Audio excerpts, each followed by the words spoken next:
지난 주말에 집회가 있었죠. 기자가 중계를 합니다, 저녁에. 저희가 문발이라고 하는데요.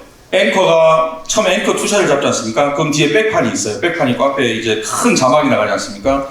그게 보셨는지 모르겠지만 40만 명 운집. 대통령 퇴진운동에 40만 명 운집이라고 자막을 뽑습니다. 예전에 그 조국 촛불 시위할 때 MBC 박성재가 그랬지 않습니까? 헬기 띄워놓고 딱 봐도 100만 하고 똑같은 짓을 하는 거예요. 네. 40만이면 제가 찾아보니까 경기도, 제가 지금 일산인데요. 경기도 파주 인구가 한 46만 되더라고요. 네.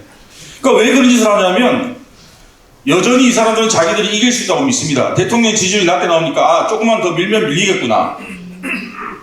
그래서 이런 조작을 하는 겁니다. 그런데 문제는 뭐냐면 과거에는 언론사에서 이런 일이 있지도 않았지만 이런 일이 있으면 보도국장이 내려와야 돼요.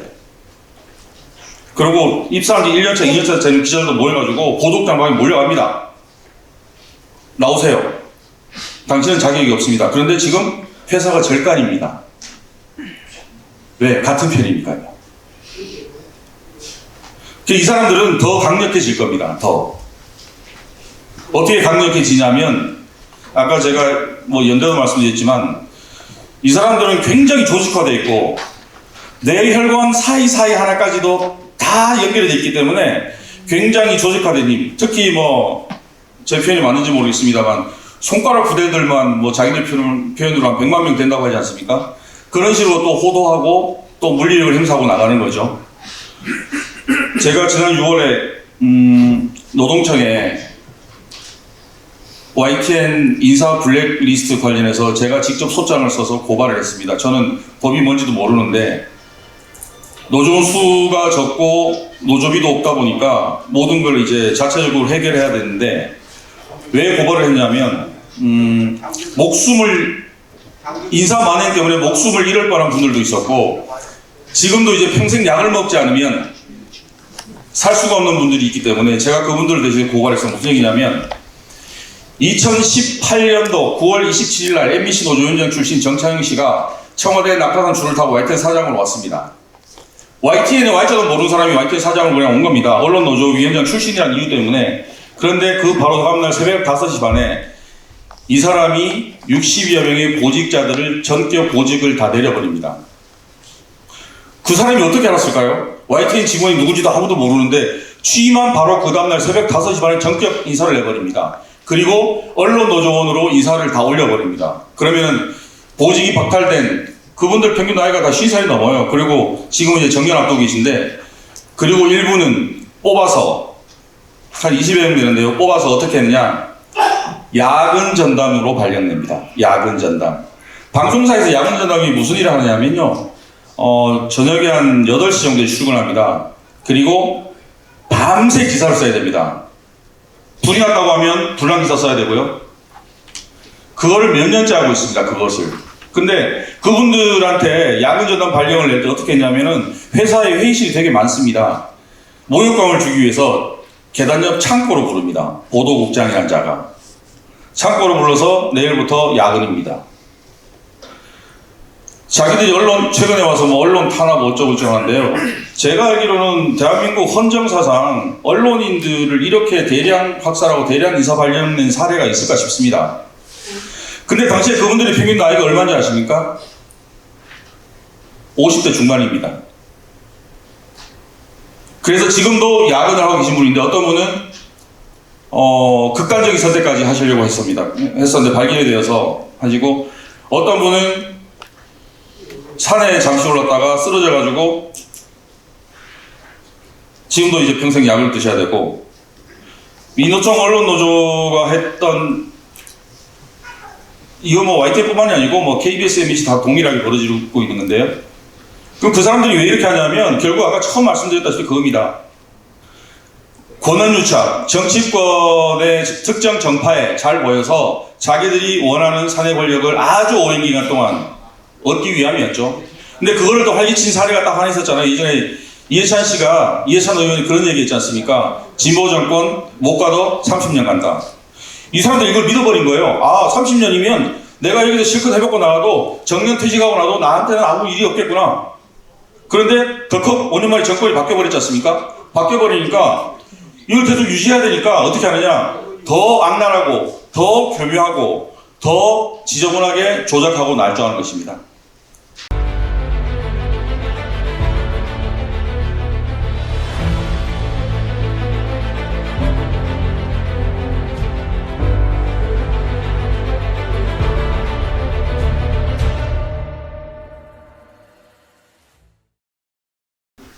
저도 지난 5년 동안 이유 없이 그리고 민노총 언론노조 파업에 참여하지 않았던 이유만으로 또 그들의 행태를 비판했다는 이유만으로 각종 불이익과 보복을 당한 사람 중에 한 명입니다. 다만 저보다 수십 년 동안 평생을 언론계에 못 바치셨던 제 선배들이 굉장히 그 인격 말살적인 것들을 당하는 것을 보고 제가 위원장을 맡게 됐습니다. 제 소개는 여기까지 마쳐드리고요. 그리고 오늘 이런 귀한 자리 불러주셔서 진심으로 감사드립니다. 자, 그럼 말씀드리겠습니다. 앞서서 여러 분들께서 말씀하셨던 왜 이렇게 대한민국이 되었느냐, 제가 생각했을 때는 가장 최고 정점에 삐뚤어진 편향된 왜곡된 날조하는 언론들이 장악하고 있기 때문입니다. 그 실체를 하나하나 설명드리기도 전에 이미 여기 계신 모든 분들이 그 내용을 굉장히 많이 알고 계시고 또 분노하고 계신데 제가 드리고 싶은 말씀은 저는 전문 강사가 아니기 때문에 제가 겪고 느끼고 지금도 당하고 있는 내용들 중심으로 말씀드리겠습니다. 왜 이 사람들이 왜 이런 걸 하느냐, 왜 그 대통령의 미국 순방에서 아까 앞서 말씀하셨지만 하지도 않았던 미국이라는 단어를 괄호를 치고 넣고 이런 조작 내지 날조를 할까 보시면 어렵지 않은 내용입니다. 프레이밍이라고 하는데요. 쉽게 얘기하면 창틀을 생각하시면 굉장히 쉽습니다. 기자가 쓰는 기사와 카메라 사진 기자들이 찍는 화면을 자기들의 구매에 맞게 창틀을 바꿉니다. 창틀을.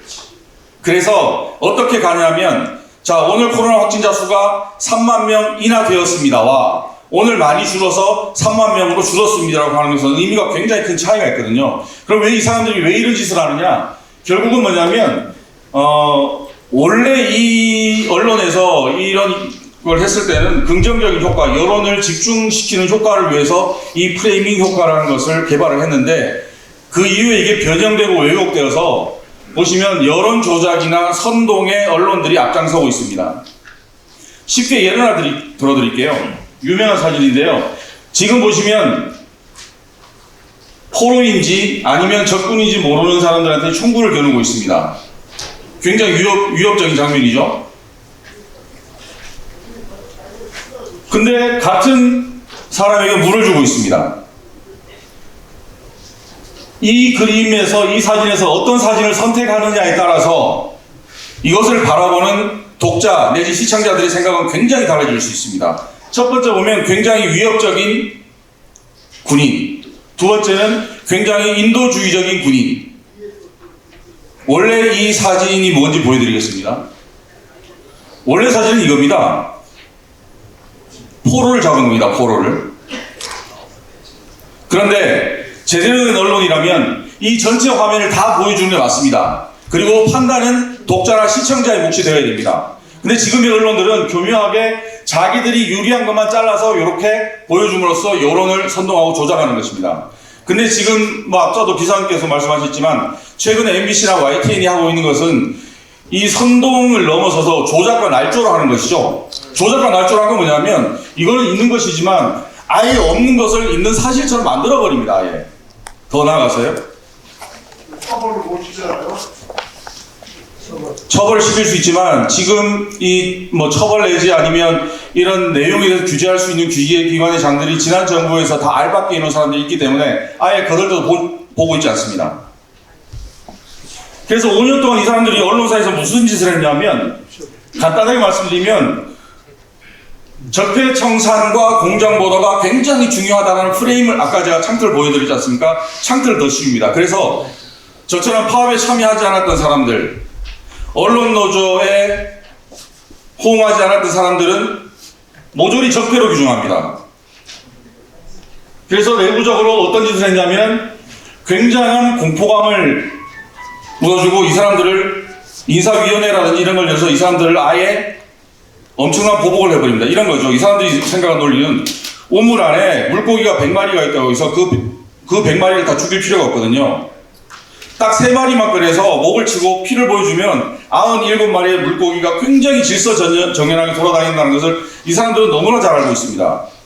이런 걸 심어놨기 때문에 생각이 달라도 이 사람들의 뜻에 따라갈 수밖에 없는 언론 환경이 지난 5년 동안 자행된 것입니다.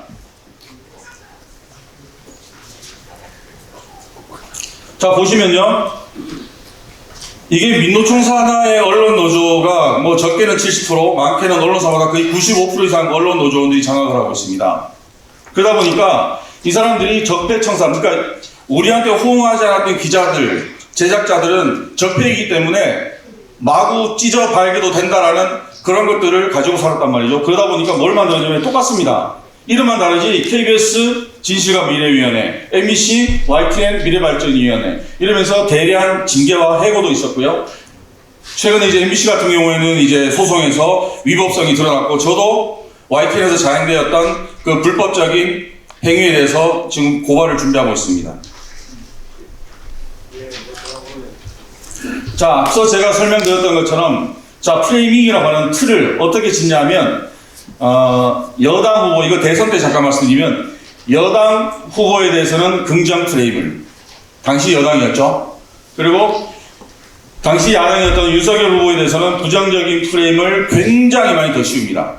그러니까 언론에서는 기계적 중립, 기계적 균형이란 말을 굉장히 많이 사용합니다. 뭐냐면 특히 선거 때인데요. 선거 때 기자가 쓰는 단어 하나와 그 다음에 촬영 기자가 찍어오는 영상 하나에 따라서 유권자의 선택이 달라질 수 있기 때문에 최소한 기계적인 중립, 기계적인 균형을 맞추어야 되는 게 있습니다. 무슨 얘기냐면 윤석열 후보에 대해서 2분짜리 방송 리포트를 만들었으면 상대 후보에 대해서 2분짜리 리포트를 만들어야 되는 겁니다. 심지어 저희가 녹취라고 표현하는데 하신 멘트도 길이 초까지 재어서 똑같이 보냅니다. 왜 그렇게 할까요? 아까 말씀드린 것처럼 최선의 균형을 맞추어야 되기 때문이에요. 그리고 판단은 시청자들이 몫이어야 되는 거거든요. 근데 이 자들은 어떻게 했냐면 그런 식으로 맞춥니다. 맞추는데 어떻게 맞추느냐?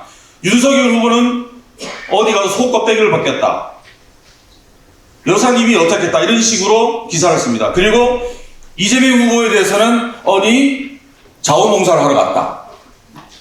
이런 식으로 틀을 만들어버리는 거죠. 그러면 시청자들이 봤을 때는 윤 후보는 굉장히 비리가 많고 굉장히 문제가 많은 사람이다. 이재명 후보는 굉장히 인간적이구나. 이런 식으로 교묘하게 조작을 하는 거죠.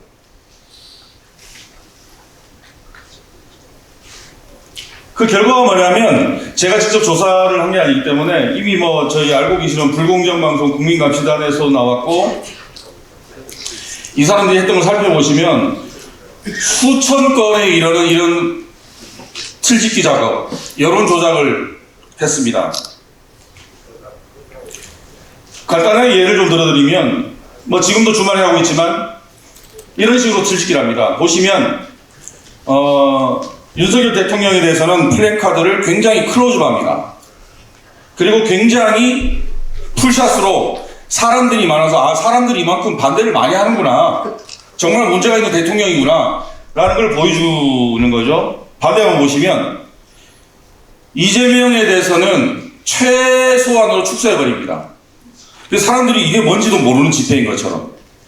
그래서 보수 진영에 계신 분들이 집회하고 나오면 물론 횟수도 굉장히 적지만 이런 식으로 왜곡이 들어가는 거죠.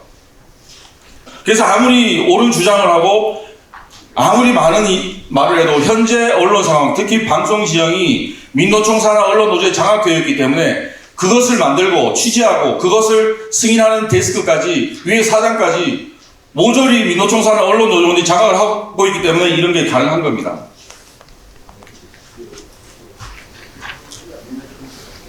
자, 보시죠. 윤석열 대통령 퇴진 76초 보냈습니다. 이재명 구속 8초 보냈습니다. 그러니까 이런 식으로 여론을 호도하는 거거든요. 제가 처음 기자 생활을 할 때 지금도 잊지 않고 있는 말이 그겁니다. 기자는 말 그대로 기록하는 사람입니다. 예전에 아시겠지만 조선시대 사관들이 역사를 기록하는 사람들이 자기의 생각을 가지고 편파성을 가지고 왜곡되게 썼다면 어떻게 됐습니까? 다 목나라 같지 않습니까? 기자도 마찬가지입니다. 기자는 보고 듣고 느낀 대로 취재하고 기록하는 사람입니다. 그 평가와 판단은 시청자 내지 국민들이 하는 거거든요. 근데 지금 기자들은, 지금 방송들은 국민들을 가르치려고 해요. 자기가 이끄는 방향대로. 그 방향이 뭔지는 제가 뭐 굳이 말씀 안 드려도 다 아실 것 같고요. 그러면 이 사람들이 도대체 왜 이렇게 할까? 결국은 그겁니다. 그 특정 정당, 요즘 민주당하고 언론노조 이야기 많이 나오지 않습니까? 정치권 입장에서는 정치 권력을 계속 유지하는 거죠. 누굴 통해서? 언론을 통해서. 그래서 감시기관이어야 될, 워치독이어야 될 언론이 이때는 개가 됩니다. 권력의 개. 그럼 언론들은 왜 그럴까? 자주 잃어버리고. 언론들도 마찬가지입니다. 정치 권력에 기대어서 사내 권력을 탈취하기 위한 겁니다. 제가 조금 뒤에 시간이 조금 남으면 저희 현재 YTN 내부의 상황을 좀 말씀드리겠지만, YTN도 지금 낙하산 노란자에 있는 사장부터 언론노조 위원장 출신입니다. MBC 박성재 사장도 언론노조 위원장 출신입니다. YTN의 직전 사장도 문재인 정부가 출범해서 꽂아놓은 YTN 직전 사장도 YTN과 전혀 관계없는 MBC 노조위원장 출신입니다. 이 사람들이 그렇게 정치권과 논공 행상을 했기 때문에 사내 권력을 탈취하고 가는 겁니다. 지금도 이 사람들이 끝까지 발악하는 이유가 뭐냐면 그 권력 탈취가 너무나 달콤하고 너무나 따뜻하기 때문에 놓치기 싫은 거거든요.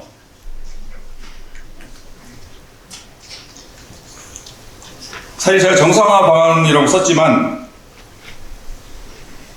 저도 지금도 고민 중이고, 왜냐하면 힘이 없기 때문입니다. 저희가 YTN 같은 경우에는 민노총 산하의 언론노조원이 거의 한 500명 정도가 됩니다. 근데 제가 맡고 있는 저희 순수노조 방송노동조합은 이제 겨우 90명입니다. 제가 3월에 처음 맡았을 때 53명이었거든요. 근데 이 사람들이 왜 못 들어오냐면 앞서 말씀드린 것처럼 굉장한 공포가 있습니다. 저처럼 젊은 놈이 민노총 언론노조의 행위에 대해서 공개적으로 비판했다는, 사내 성명 한번 썼다는 이유만으로 보직이 날아가고 새벽 근무로 쫓겨나고 이런 것들 경험했기 때문에 이 사람들이 나서지를 못하는 거예요. 저한테 선배 말씀에 공감합니다라고 하면서 무서워도 못 나타나는 거예요. 그러다 보니까 그럼 과연 정상화에 대한 답은 뭘까? 저도 사실 잘 모르겠습니다. 다만 여기 쓴 것처럼 관심입니다.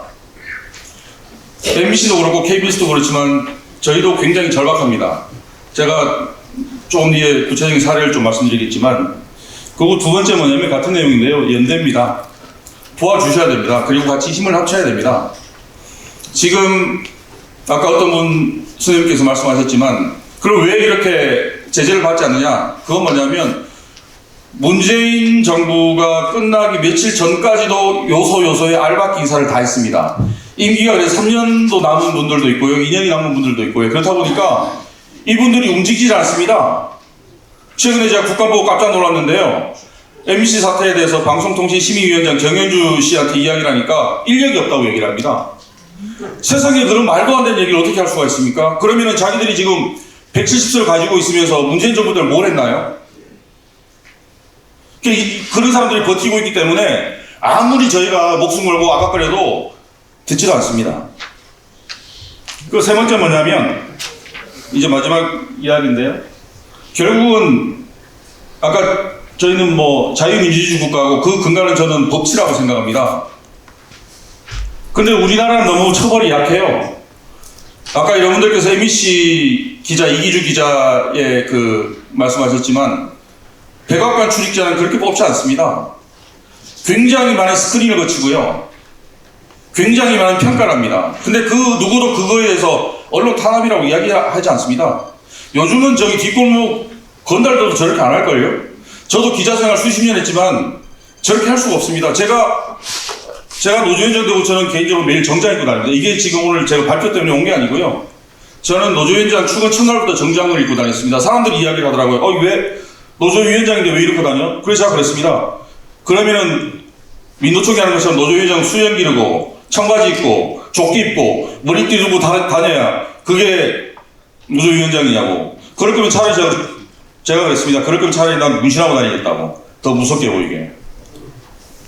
그러니까 이런 상황이기 때문에 제가 볼 때 제가 생각할 수 있는 정상화 방은 이 정도 한 3가지 정도 될 것 같고요. 제가 준비한 말씀 여기까지고요. 그래서 여기 계신 언론님께서들도 저희 YTN 문제 그리고 우리 방송 환경 문제에 많이 관심 좀 가져주셨으면 감사하겠습니다. 고맙습니다.